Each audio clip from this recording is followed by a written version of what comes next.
Today in this video, I share you how much investment is required to start an e-commerce business. एक e-commerce business शुरू करने के लिए आपको कितना इन्वेस्टमेंट लगेगा या निवेश लगता है। सबसे पहले आपका जो फर्स्ट डॉक्यूमेंट है वो होना चाहिए pan card. Pan card already मतलब आजकल लोगों के पास पैन कार्ड तो होगा ही। जीएसटी सर्टिफिकेट अगर नहीं है तो बनवाना पड़ेगा। बैंक अकाउंट का खर्चा, क्योंकि सेविंग अकाउंट से काम नहीं चलेगा, आपको करंट अकाउंट खुलवाना पड़ेगा तो उसका खर्चा। लैपटॉप या सिस्टम जो भी आपके पास होना चाहिए। इंटरनेट, आपका अपना खुद का इंटरनेट जो फोन का यूज करते हो या जियो फाइबर जो भी वाईफाई लगवाना है वो लगवाना पड़ेगा। पॉली बैग्स, आपको जो भी प्रोडक्ट आएगा उसका ऑर्डर आएगा उसको पैक करने के लिए आपको पॉली बैग चाहिए। अमेजन, फ्लिपकार्ट, मीशो इन सबके जिसका भी ऑर्डर आएगा पॉली बैग होना कंपलसरी है। पेपर होना कंपलसरी है, मतलब पेपर इन। प्रिंटर होना चाहिए। फिलहाल अगर आपका ऑर्डर स्टार्टिंग में आया तो आप बाहर से प्रिंट करवा सकते हैं, लेकिन अगर आगे वाले टाइम पे, आने वाले टाइम पे आपको प्रिंटर लेना पड़ेगा।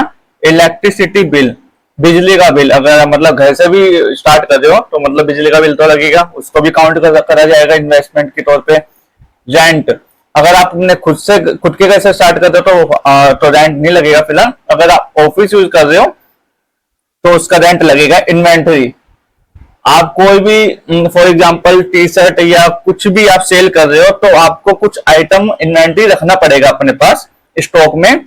फिलहाल आप होलसेलर से भी लोगे तो आप ऐसे नहीं वन पीस एक पीस करके नहीं ले सकते, कम से कम आपको 5-10 पीस तो लेना पड़ेगा, तो उसका भी जो कॉस्ट आएगा वो भी इन्वेस्टमेंट में इंक्लूड रहेगा। तो फ्रेंड्स, आज की इस वीडियो में मैं आपको बताऊंगा कि टोटल इन्वेस्टमेंट कितना लगता है, फुल अच्छे से एक्सप्लेन करके, कैलकुलेशन करके। इस वीडियो में कोई हवाबाजी नहीं होगी कि आप 5,000 में बिजनेस स्टार्ट कर सकते हैं या 10,000 में बिजनेस स्टार्ट कर सकते हैं, क्योंकि ये सब फालतू की बातें हैं। एक बिजनेस स्टार्ट करने के लिए आपको अच्छा खासा अमाउंट चाहिए आपको बिजनेस स्टार्ट करने के लिए। तो फ्रेंड्स, मैं आपको कैलकुलेशन के हिसाब से बताता हूं कि आपको कितना चाहिए होगा। पैन कार्ड अगर मतलब जिनके पास पैन कार्ड है तो वो उधर 0 लिख सकता है। फिलहाल मेरे ख्याल से सबके पास पैन कार्ड होगा ही। अगर नहीं होगा तो वो अपना खुद भी अप्लाई कर सकते हैं या कोई भी साइबर कैफे नियर बाय जो साइबर कैफे है, सीएससी है, वहां से जाके आप बनवा सकते हैं। तो मैं उसकी फीस बताता हूं, 200 रुपए। जीएसटी सर्टिफिकेट, अगर आपके पास फिलहाल अगर कोई ऑनलाइन सेल करना चाहेगा तो जीएसटी सर्टिफिकेट मैंडेटरी है। बिना जीएसटी के साथ भी सेल कर सकते हैं, लेकिन मैंने आपको ऑलरेडी वीडियो बना रखी है कि बिना जीएसटी के साथ बिना जीएसटी के साथ सेल ना करने के क्या नुकसान है, तो आप वीडियो दे सकते हैं। मैं उस वीडियो का लिंक भी डिस्क्रिप्शन में डाल दूंगा।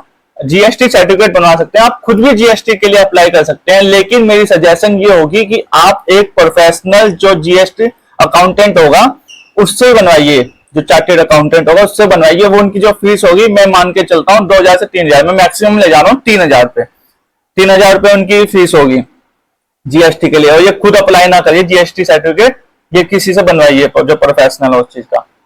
बैंक अकाउंट, अगर आप ऑनलाइन सेल कर रहे हो तो आपको करंट अकाउंट की जरूरत पड़ेगी। सेविंग से कर सकते हो स्टार्टिंग में, लेकिन आपको बाद में जाके करंट अकाउंट ही खुलवाना पड़ेगा, तो आपको स्टार्टिंग से ही करंट अकाउंट खुलवाना चाहिए। उसका अगर बैंक के अकॉर्डिंग है कि आपको कितने पैसे मेंटेन करने होंगे, तो मैं जैसे एचडीएफसी बैंक है, मैं उसमें मेरा सेविंग करंट अकाउंट है, तो उसका मिनिमम जो मेंटेन बैलेंस है वो 10,000 रुपए, 10,000 रुपए मेंटेन करने पड़ते हैं। लैपटॉप अगर आपके पास खुद है, अपना खुद का पर्सनल लैपटॉप है तो वेल एंड गुड। अगर नहीं है तो आपको अगर सेकंड हैंड भी लेना होगा, तो मैं यहाँ सेकंड हैंड का प्राइस लगा रहा हूँ, तो अच्छा लैपटॉप सेकंड हैंड भी 20,000 तक का मिलेगा, एक मतलब जिससे काम चल जाए। तो यहाँ पे मैं 20,000 लिख रहा हूँ। इंटरनेट अगर स्टार्टिंग में तो अपने फोन से कुछ हॉटस्पॉट से जैसे भी आप नेट यूज कर सकते हो, लेकिन अगर आपको वाईफाई लगवाना है तो उसका अलग खर्चा आएगा, जैसे 500 से 1,000। अगर जियो फाइबर या एयरटेल जो भी लगवा रहे हो, तो मैं यहाँ पे मैक्सिमम लेके चल रहा हूँ 1,000 रुपए। Poly bag, Amazon, Flipkart, Meesho किसी की भी आप पॉली बैग से मतलब पैकेजिंग करके उसके अंदर प्रोडक्ट डालोगे तो पॉली बैग लगेगा। तो यहाँ पे मैं फॉर एग्जांपल मान के चल रहा हूँ 500 रुपए पॉली बैग का खर्चा मान रहा हूँ। उसमें मतलब 1 किलो 2 किलो के हिसाब से पॉली बैग मिल जाएगी, या अपने उसकी अमेजन, फ्लिपकार्ट, मीशो उनकी वेबसाइट से भी आप परचेज कर सकते हो पॉली बैग। तो यहाँ पे मैं मैक्सिमम ले रहा हूं 500 रुपए।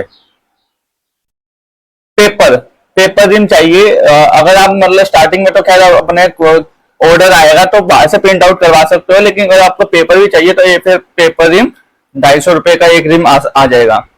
प्रिंटर अगर आप स्टार्टिंग में, मैंने वही बोला कि स्टार्टिंग में ऑर्डर आए तो आप बाहर से प्रिंट करवा लीजिए।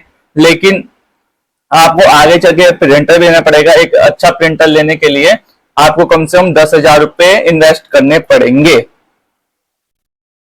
इलेक्ट्रिसिटी बिल आपने आप खुद के घर से भी सेल कर रहे हो, लेकिन जहां पे आपने अपना घर पे ही अपना स्टोर बना रखा है, वहां का जो बिजली फूकेगी उसको भी इसमें इंक्लूड कर जाता है। तो फॉर एग्जाम्पल मैं मान के चल रहा हूँ 500 रुपए बिजली का बिल, ये तो उसके अकॉर्डिंग होगा जो आपका बिल आएगा, ये तो आप अपने अकॉर्डिंग ही फिल करना। रेंट अगर आप अपने घर से खुद सेल कर रहे हो तो यहाँ पे 0 लिख सकते हो। अगर आप ऑफिस ले रहे हो तो फिलहाल मैं मैक्सिमम लेके बता रहा हूँ आपको कि कितना इन्वेस्टमेंट लगेगा। जैसे आप अगर ऑफिस लोगे तो फॉर एग्जाम्पल 5,000 रुपए ऑफिस का, ये आप अपने अकॉर्डिंग फिल कर सकते हो। फिलहाल मैं आपको एक ये चार्ट बना के दिखा रहा हूँ कितना इन्वेस्टमेंट लगता है। इन्वेंट्री सबसे मेन चीज। फॉर एग्जाम्पल मैं दिल्ली में रहता हूँ, सदर बाजार गया, वहां पे होलसेल में आप मेरे को आइटम खरीदना पड़ेगा, तो ऐसा नहीं कि मैं एक पीस ही ला पाऊंगा, मुझे कम से कम 10, 15, 20 इतनी क्वांटिटी परचेज करनी पड़ेगी, तभी वो मेरे को डिस्काउंट मिलेगा।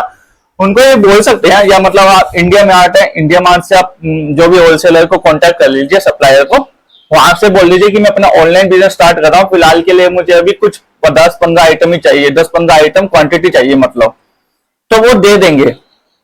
लेकिन अगर आप ऐसे करोगे कि मतलब एक ऑर्डर आया तो लेने जाओगे, तो ऐसे नहीं देगा वो, या आपको अच्छी बातचीत करनी पड़ेगी। तो इन्वेंट्री भी अगर मैं मान के चलूं तो आपको स्टार्टिंग में 5,000 रुपए की इन्वेंट्री स्टॉक लगेगा, वो आप अपने अकॉर्डिंग भी फिल कर सकते हैं। तो आइए फ्रेंड्स हम देखते हैं कि टोटल इन्वेस्टमेंट कितनी होगी है। तो देखिए 55,450, मतलब मोटा मोटा मान के चले तो 55,000 रुपए आपके लगेंगे ई कॉमर्स मार्केट प्लेस में अपना इन्वेस्टमेंट बिजनेस स्टार्ट करने के लिए। जो इन्वेस्टमेंट लगेगा 55,450 रुपए लगेंगे।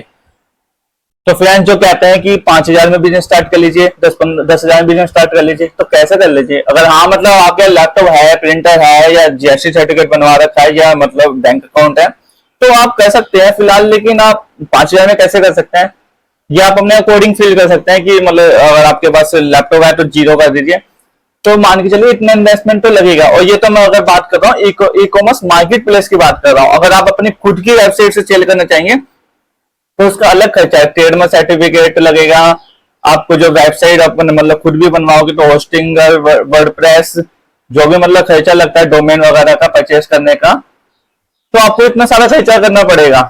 जो भी फ्रीलांसर आप लोगे उनका खर्चा अलग लगेगा। तो अभी ई कॉमर्स मार्केट प्लेस का ही जितना इन्वेस्टमेंट लगेगा, फिलहाल मैं यही मान के चल रहा हूँ कि जो e commerce market place Amazon, Flipkart, Meesho पे इन्वेस्टमेंट करना चाह रहे हो तो आपको टोटल इतना इन्वेस्टमेंट तो मान के चलो 55,000 रुपए आपको इन्वेस्ट करना पड़ेगा एक अच्छा बिजनेस रन करने के लिए। ये तो मैक्सिमम, मिनिमम और मैक्सिमम दोनों इतना इन्वेस्टमेंट चाहिए। तो फ्रेंड्स अगर ये वीडियो आपको अच्छी, इंफॉर्मेटिव और हेल्पफुल और यूजफुल लगी हो तो इस इकोवाइट चैनल को सब्सक्राइब कर दीजिए, और ऐसी मेरी इकोवाइट जर्नी देखने के लिए और मेरे अपने अच्छे अच्छे प्रोडक्ट, प्लांट्स, पोर्स, फर्टिलाइजर देखने के लिए इस चैनल को सब्सक्राइब कर लीजिए। Thank you so much.